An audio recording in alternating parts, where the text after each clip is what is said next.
আপনাদের নিয়ে যাব শিভান্নিকা রাইস সেরিমনিতে, যেটা হয়েছিল বেহালা জাগরণী ক্লাবে গত সানডে। চিল্লার পার্টির বেলুন থিম দেখে আর ফটো তুলে এগোলাম একটু ঠান্ডা হতে। ক্যাম্পাকোলা খেয়ে গেলাম একটু খাবার খেতে। এসি ব্যাঙ্কোয়েট আর বসে খাওয়া দাওয়া এটাই একটা এক্সট্রা পাওনা। ব্যানার ক্যাটারারের এক অভিনব মেনু কার্ড, যেটা ডেবিট বা ক্রেডিট কার্ডের মতন দেখতে হলেও ছিল আসলে আজকে দুপুরের মেনু লিস্ট। খাবারগুলো সবকটাই ছিল ঘরোয়া বাঙালি রান্না। লেবু লঙ্কা নুন নিয়ে সরু চালের ভাত, সবজি দিয়ে মুগ ডাল আর ঝিরিঝিরি আলু ভাজা, সঙ্গে ভেজ পটলের দোরমা। ডাল ভাত আর আলু ভাজা দিয়ে সুন্দর করে মেখে প্রথমে খেলাম লেবুটা দিয়ে, তারপর পটলের দোরমা যেটা ভেজ হয়েছিল, ভেতরের পুরটা।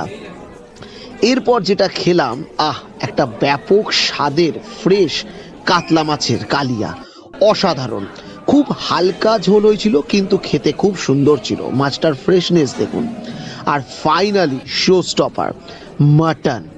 এত দারুণ মাটন হয়েছিল না, লেবুটা চিপে গরম ভাত দিয়ে একটু নুন মেখে জাস্ট অসাধারণ। আবার নিলাম।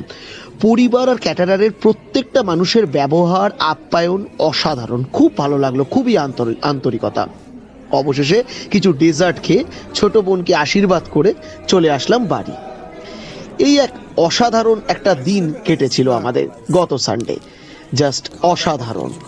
বড় হোক শিভান্নিকা, সুখে থাকুক সবাই, ভালো থাকুক। ধন্যবাদ। জল খাবার